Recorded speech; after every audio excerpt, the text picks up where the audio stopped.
அனைவருக்கும் என்னுடைய அன்பு வணக்கம். நம்முடைய உள்ளங்கையில் இருதய ரேகை, ஆயுள் ரேகை, புத்தி ரேகை அப்படின்னு 3 ரேகை சொல்லுவாங்க. இதில் இருதய ரேகை ரொம்ப முக்கியமான ரேகை அப்படின்னு சொல்லப்படுது. நம்மளுடைய 2 உள்ளங்கையும் ஒன்றாக சேர்த்து வைக்கும்போது இருதய ரேகை சமமாக இருந்தால் சாஸ்திரத்தில் என்ன மாதிரியான பலன்கள் சொல்லியிருக்காங்க. வலது கையில் இருக்கக்கூடிய இருதய ரேகை இடது கையில் இருக்கக்கூடிய இருதய ரேகையை விட மேலே இருந்துச்சுன்னா அதுக்கு என்ன மாதிரியான பலன்கள் சொல்லியிருக்காங்க. இடது கையில் இருக்கக்கூடிய இருதய ரேகை வலது கையில் இருக்கக்கூடிய இருதய ரேகை விட மேலே இருந்துச்சுன்னா அதுக்கு என்ன மாதிரியான பலன்கள் சொல்லியிருக்காங்க. நான் உங்கள் சீனிவாசன் தமிழ்ச்செல்வி மணி. நம்ம உள்ளங்கையில் இருக்கக்கூடிய இருதய ரேகையை பற்றி பல்வேறு சுவாரஸ்யமான விஷயங்களை இந்த வீடியோவில் தெரிஞ்சுக்க போகிறோம். வீடியோவை ஸ்கிப் பண்ணாமல் பாருங்கள். இது வரைக்கும் இந்த சேனல் நீங்கள் சப்ஸ்கிரைப் பண்ணாமல் இருந்தீங்கன்னா உடனே சப்ஸ்கிரைப் பண்ணுங்கள். மேலும் பக்கத்தில் ஒரு பெல் ஐக்கான் இருக்கும், அந்த பெல் ஐக்கானும் ப்ரெஸ் பண்ணுங்கள். நான் கொடுக்குற ஒவ்வொரு வீடியோவும் உங்களுக்கு உடனடியாக நோட்டிஃபிகேஷனாக வந்துடும். இதய ரேகை ஆள்காட்டி விரல் வரைக்கும் நீண்டு இருந்துச்சு அப்படின்னா இதில் 6 டைப் பார்க்க போகிறோம். முதல் டைப் என்னன்னு பார்த்தீங்கன்னா, இருதய ரேகை ஆள்காட்டி விரல் வரைக்கும் நீண்டு இருந்துச்சு அப்படின்னா இவங்களுடைய குணாதிசயம், இதனுடைய பலன்கள் எப்படி இருக்கும். அதிக காலம் வாழக்கூடிய நீண்ட ஆயுள் இவங்களுக்கு கிடைக்கும் அப்படின்றாங்க. ஒரு வயசான ஒரு அம்மாவுடைய புகைப்படம் இருக்குது. இவங்க பார்க்க ரொம்ப ஓரளவுக்கு இளமையாகவும் வயசானவங்களாக இருக்கா. இந்த அளவுக்கு நீண்ட ஆயுள் கிடைக்கக்கூடிய ஒரு அமைப்பு இது போல் இதய ரேகை இருந்துச்சு அப்படின்னா அவங்களுக்கு இருக்குது. ரொம்ப நேர்மையானவங்களாக இருப்பாங்க. எந்த ஒரு விஷயத்தையுமே அவங்க குறுக்கு வழியிலையோ மற்றவங்களை ஏமாற்றி அடையணும் அவங்க நினைக்க மாட்டாங்க. ரொம்ப நேர்மையான முறையில் தான் அவங்க முயற்சி செஞ்சு அதை அடைவாங்க. மற்றவங்கக்கிட்டேயும் ரொம்ப நேர்மையாக உண்மையாக நடந்துக்குவாங்க. உதட்டளவுலையும் மனதளவுலையும் வேறு வேறு எண்ணங்கள் இல்லாமல் ஒரே எண்ணங்களோடு ரொம்ப நேர்மையாக எல்லாருக்கிட்டையும் பழகுவாங்க. அவங்களுடைய இதய ரேகை அமைப்பு பார்த்திங்க அப்படின்னா ஆள்காட்டி விரல் வரைக்கும் நீண்டு இருந்துச்சு அப்படின்னா அவங்க இது போல் குணாதிசயம் இருக்கும். மேலும் பார்த்திங்கன்னா மற்றவங்கிட்ட உண்மையான அக்கறையுடன் நடந்து கொள்வார்கள். ஏதாவது ஒரு விஷயத்தை எதிர்பார்த்தோ ஏதாவது ஒரு தேவையை நிறைவேற்றி கொள்வதற்காகவோ அவங்ககிட்ட அக்கறை போல் இல்லாமல் உண்மையான அக்கறையாக நடந்து கொள்வார்கள். இதய ரேகை ஆள்காட்டி விரல் வரைக்கும் நின்று இருந்துச்சு அப்படின்னா இவங்களுடைய குணாதிசயம் இப்படி இருக்கும். அடுத்து இருதய ரேகை வலது கை இடது கை ரெண்டுத்தையும் ஒன்றா சேர்த்து வச்சு பார்க்கும்போது வலது கையில் இருக்கக்கூடிய இருதய ரேகை உயரமாக இருந்தால் இவங்களுடைய குணாதிசயம் எப்படி இருக்கும். இது டைப் 2. சிறந்த அறிவாற்றலாக இருப்பாங்க. அறிவுனாலே ஒரு நல்ல விஷயம் தானே. இதில் என்ன சார் சிறந்த அறிவாற்றல் அப்படின்னு கேட்குறீங்களா? ஆல்ஃபர்ட் நோபல் இவர் எல்லோரும் நல்லா தெரிஞ்ச விஷயந்தான். இவர் ஒரு சயின்டிஸ்ட். ஆல்ஃபர்ட் நோபல் என்றவர் என்ன பண்ணார், நோபல் அப்படின்ற ஒரு விஷயம் இப்போ ரொம்ப பெரிய விஷயம். அதாவது இப்போ இருக்கிற ஒவ்வொரு துறையிலும் சிறந்து சாதிக்கக்கூடிய ஒரு பெரிய சயின்டிஸ்ட்கோ ஒரு பெரிய அறிஞருக்கோ நோபல் பரிசு வழங்குறாங்க. இது எதனால் உருவாச்சுன்னு எல்லாருக்கும் தெரியுமா? ஆல்ஃபர்ட் நோபல்ன்ற ஒரு சயின்டிஸ்ட். இவர் டைனமைட் அப்படின்ற ஒரு வெடிப்பொருளை கண்டுபிடிச்சார். இவருடைய அறிவால் தான் இதை கண்டுபிடிச்சார். இவர் கண்டுபிடிச்சது எதுக்காகனா, பாதையில் ஒரு மிகப்பெரிய மலையோ ஏதாவது இருந்துச்சுன்னா உடைக்கவும் சுரங்கம் தோண்டவும் யோகமாக இருக்கும் அப்படின்னு கண்டுபிடிச்சார். ஆனால் அந்த காலத்தில் இதை வச்சு போர்க்காலத்திலையும் உயிரை கொள்வதற்கும் பயன்படுத்தினாங்க. அதனால் மக்கள் இவர் ஏண்டாத கண்டுபிடிச்சார், இவர் இல்லாமலே போகட்டும் அப்படின்னு ஒரு எண்ணத்தை உருவாக்குனாங்க. இது அவரை ரொம்ப காயப்படுத்திருச்சு. இதை மாற்றினதுக்காகவே தன் சொத்தில் பாதியை ஒவ்வொரு துறையிலும் சாதிக்கக்கூடிய ஒரு நபருக்கு ஒரு விருதாக கொடுக்கணும் அப்படின்னு நோபல் அப்படின்னு ஒரு விருதை உண்டாக்குனார். அறிவிலையும் சிறந்த அறிவாக இருக்கணும் அப்படின்றதுக்காக தான் நோபல்ன்ற விஷயத்தையே அவர் அவார்டாக கொடுத்தார். ஸோ இதய ரேகை வலதுபுற கையில் உயரமாக இருந்துச்சு அப்படின்னா அவங்க ஒரு சிறந்த அறிவாற்றலாக இருப்பாங்க. இப்போ புரிஞ்சிச்சா? அறிவிலையும் சிறந்த அறிவாற்றல் வலதுபுற கையில் இதய ரேகை உயரமாக இருந்தால் அவங்களுக்கு இருக்கும். மற்றவர்கள் நிலையை புரிந்து கொண்டு அதுக்கேற்ற மாதிரி இவங்க நடந்துக்குவாங்க. ஒருவேளை ஒருத்தர் ரொம்ப சங்கடமாக இருந்தாங்க அப்படின்னா அவங்கள ரொம்ப மேலும் சங்கடப்படுத்தாமல் அதை பக்குவமாக குறைக்க இவங்களுக்கு தெரியும். மற்றவங்களுக்கு நிலையை அறிந்து இவங்க அதை நடந்துக்குவாங்க. மற்றவங்க நிலையை அறிந்து இவங்க அவங்கள நடத்துவாங்க. அந்தளவுக்கு ஒரு வல்லமை இவங்களுக்கு இருக்கும் அப்படின்றாங்க. மேலும் இவங்க சொந்த யோசனையில் வாழ்வாங்க. சொல் புத்தி சுய புத்தி ரெண்டுமே இல்லையா அப்படின்னு பெரியவங்க சொல்லி நம்ம கேட்டிருக்கோம். அது சுயபுத்தி உங்களுக்கு இயற்கையில் ரொம்ப அதிகமாக இருக்கும். மற்றவங்க ஒரு விஷயம் சொல்லி தான் இவங்க கேட்டதை செய்யணும் அவசியம் கிடையாது. இவங்க சுய சிந்தனையிலே அதை செயல்படுத்தி அதில் வெற்றியும் காணும் அளவுக்கு இவங்களுக்கு வல்லமை இருக்கும். வாழ்க்கை துணை, சிறந்த வாழ்க்கை துணை இவங்களுக்கு அமையும். மேட் ஃபார் ஈச் அதர் அப்படின்னு சொல்லுவாங்க இல்லையா, அதுபோல் வாழ்க்கை துணை இவங்களுக்கு அமையும். வலதுபுற கையில் இருக்கிற இதய ரேகை உயரமாக இருந்தால் இவங்களுக்கு ஒரு சிறந்த வாழ்க்கை துணை அமையும். அடுத்து டைப் 3.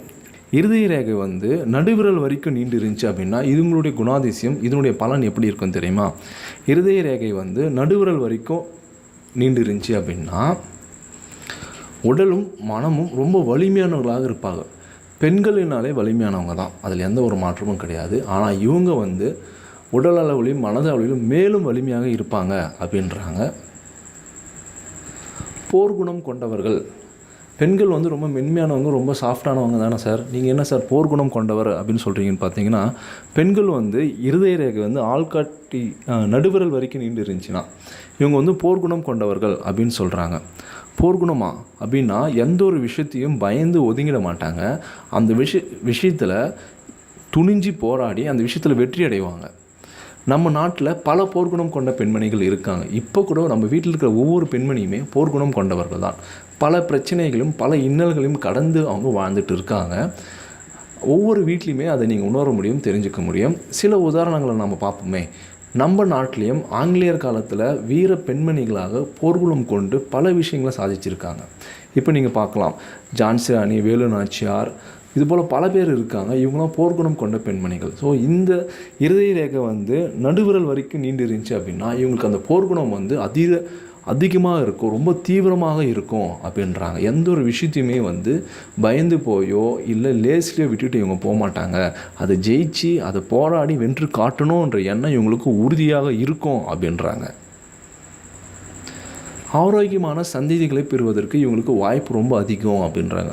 அப்போ மற்றவங்களுக்குலாம் ஆரோக்கியமாக குழந்தை பிறக்காதா? அப்படி இல்லை, இவங்களுக்கு குழந்தை பிறக்கும். அவங்களுக்கு பிறக்கிற குழந்தைய விட இவங்களுக்கு பிறக்கிற குழந்தைகள் ஆரோக்கியமாக இருக்கும் அப்படின்றாங்க. அதிகமாக நோய் நொடி வராது. அப்படியே நோய் நொடி வந்தாலும் சீக்கிரமாக குணமாயிடும். இவங்களுக்கு பிறக்கக்கூடிய குழந்தைகள் வந்து நீண்ட ஆயுளோடு இருக்கும். ஒரு 100-110 வயசு வரைக்கும் வருவாங்கன்னு வச்சுக்கோங்களேன். ஸோ இருதய ரேகை வந்து நடுவிரல் வரைக்கும் வந்துச்சுன்னா இவங்களுக்கு பிறக்கக்கூடிய குழந்தைகள் வந்து ரொம்ப ஆரோக்கியமாகவும் நீண்ட ஆயுளுடனும் இருப்பாங்க அப்படின்றாங்க. அடுத்து டைப் 4, வலது கை இடது கை இது ரெண்டுத்தையும் சேர்த்து வைக்கும்போது இருதய ரேகை வந்து ஒரே கோட்டில் இருப்பது போல் சமமாக இருந்துச்சு அப்படின்னா இதனுடைய பலன்கள், இதனுடைய குணாதிசயங்கள் எப்படி இருக்குன்னு தெரியுமா? உறுதியான மனமும் அழகான தோற்றமும் மென்மையான இதயம் இருக்கும்.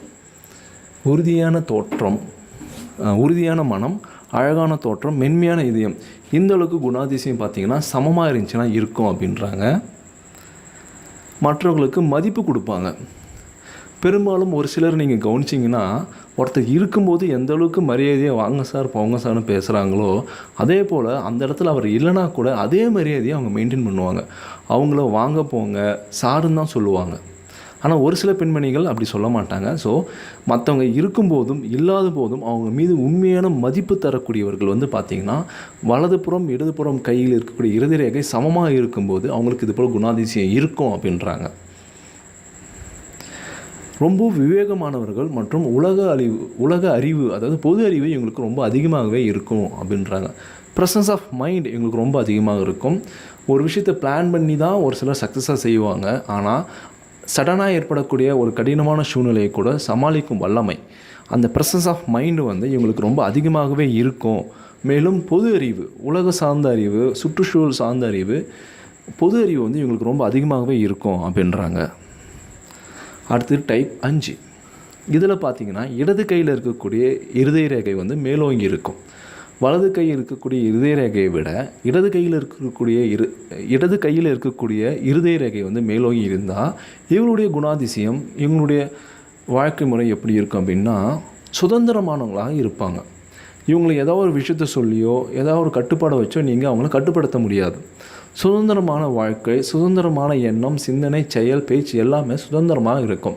ஒரு வட்டம் போட்டு இந்த வட்டத்துக்குள்ளே தான், இந்த கட்டுப்பாடுக்குள்ளே தான் நீங்கள் இருக்கணும் அப்படின்னு இவங்களை நீங்கள் வச்சுருந்தீங்க அப்படின்னா ரொம்ப கஷ்டம். அது நடைமுறையில் சாத்தியம் கிடையாது.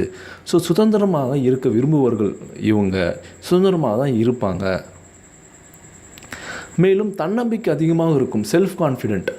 இவங்களை ஒருத்தர் வந்து என்கரேஜ்மெண்ட் பண்ணணும், அட்வைஸ் பண்ணணும், ஒரு உத்தியோகம் கொடுக்கணும் அப்படின்னு அவசியம் கிடையாது. தன்னம்பிக்கை, தனக்கு தானே இவங்க வாழ்க்கையில் கீழ்நோக்கி போகும்போது உற்சாகத்தை கொடுத்துட்டு ஒரு நம்பிக்கை கொடுத்துட்டு மேலும் எழுந்து மீண்டும் முயற்சி செய்யக்கூடிய வல்லமை வந்து இவங்களுக்கு அதிகமாக இருக்கும். தன்னம்பிக்கை உடையவர்களாக இவர்கள் இருப்பார்கள். இவங்க ரொம்ப கவர்ச்சியாக இருப்பாங்க. பெண்கள்னாலே அழகு தானே சார், ஆனால் ஒரு சில பெண்களை வந்து பார்க்கும்போது போய் பேசணும், அவங்க நம்மக்கிட்ட பேசணும் அப்படின்னு ஒரு எண்ணம் தோணும். அந்தளவுக்கு ஈர்ப்பு சக்தி உங்களுக்கு இருக்கும். ரொம்ப அழகான தோற்றம், கவர்ச்சியான ஒரு அமைப்பு, கவர்ச்சியான ஒரு பேச்சு, மற்ற ஈர்க்க வசீகர அமைப்பு இவங்களுக்கு இருக்கும். எதையும் சவாலாக எதிர்கொள்ளக்கூடிய திறமையும் பலமும் இவங்களுக்கு இருக்கும். ஏதாவது ஒரு பிரச்சனை வந்துச்சுன்னா நம்மளுக்கு மட்டும் ஏன் சார் இவ்வளோ பிரச்சனை வருதுன்னு இவங்க சோர்ந்து போய் உட்கார மாட்டாங்க. எந்த ஒரு விஷயத்தையுமே ரொம்ப சவாலாக எதிர்கொள்ளக்கூடிய தன்மை இவங்களுக்கு இருக்கும். அந்த சுபாவம் இவங்களுக்கு இயற்கையிலே இருக்கும். எந்த ஒரு விஷயத்தையுமே சவாலாக எதிர்கொள்ளக்கூடிய வல்லமை இவங்களுக்கு இருக்கும் அப்படின்றாங்க. டைப் 6 இது நான் கொஞ்சம் அதிகமாக பார்த்தது இல்லை, ரொம்ப ரேர் கேஸ் தான். அதாவது இருதய ரேகை வந்து மோதிர விரல் வரைக்கும் மட்டும் இருந்தால் இவங்களுடைய குணாதிசயம் இவங்களுக்கு என்ன பலன் அப்படின்னு தெரிஞ்சுக்கலாம். சிந்தனை திறன் குறைவாக இருக்கும். இவங்கள நான் முட்டாளுன்னு சொல்லலை, ஆனால் புத்திசாலியை கம்பேர் பண்ணும்போது அவங்க செய்யக்கூடிய வேலையை இவங்களால் அவ்வளோ சீக்கிரத்தில் முடிக்க முடியாது. அவங்க வந்து 1 ஹவரில் முடிக்கிறாங்க அப்படின்னா இவங்களுக்கு ஒரு 1/2 நாள் ஆகும் அப்படின்னு வச்சுக்கோங்களேன். சிந்தனை திறன் ரொம்ப கம்மியாக இருக்கும் அப்படின்றாங்க. அதிகமாக சண்டை போடுவாங்க. தீய குணங்கள் இருக்கும் அப்படின்ற தீய குணங்கள்லாம் ஒருத்தர் அழிக்கிற அளவுக்கு இல்லை, ஒருத்தரை பார்த்து பொறாமப்படுற அளவுக்கு, ஐயோ நம்மளால் முடியல அவங்களால முடியுதே அப்படின்னு ஒரு பொறாமப்படுற அளவுக்கு இவங்களுக்கு கொஞ்சம் தீய குணங்கள் இருக்கும். அதே போல் சண்டை சச்சரவுகள் இவங்க அதிகமாக செய்வாங்க அப்படின்றாங்க.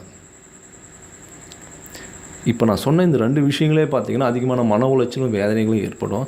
அதிகமான மன உளைச்சலும் வேதனை இருந்தால் நம்ம சந்தோஷமாக வாழ முடியுமா? அதனால் இவங்களுடைய ஆயுள் காலம் குறைவாக இருக்கும் அப்படின்றாங்க. அல்பாயுசுன்னு சொல்ல குறைவாக இருக்கும், ஒரு 60-70 வரைக்கும் இருக்கலாம் அப்படின்னு சொல்கிறாங்க. இருதய ரேகை வந்து மோதிர விரல் வரைக்கும் நின்று இருந்தால், பெரும்பாலும் நான் இந்த ரேகை வந்து பார்த்ததில்லை. இதுவே வந்து ரொம்ப கஷ்டப்பட்டு தான் எடுத்தேன் இந்த பிக்சர் நெட்டில். ஸோ ரொம்ப ரேர் கேஸ். இது வந்து டைப் 6. நான் சொன்ன தகவல் உங்களுக்கு ரொம்பவும் பயனுள்ளதாக இருந்திருக்கும் அப்படின்னு நான் நினைக்கிறேன். உங்களுடைய உள்ளங்கையில் இருதய ரேகை அமைப்பு எப்படி இருக்குது அப்படின்னு மறக்காமல் கமெண்ட் பாக்ஸில் கமெண்ட் பண்ணுங்கள். இந்த வீடியோவை அனைவருக்கும் ஷேர் பண்ணுங்கள். நம்மளுடைய தமிழ் டெக்னாலஜி சேனலை சப்ஸ்கிரைப் பண்ணுங்கள், லைக் பண்ணுங்கள். மீண்டும் அடுத்த ஒரு சுவாரஸ்யமான வீடியோ சந்திப்போம். தேங்க்யூ ஃபார் வாட்சிங்.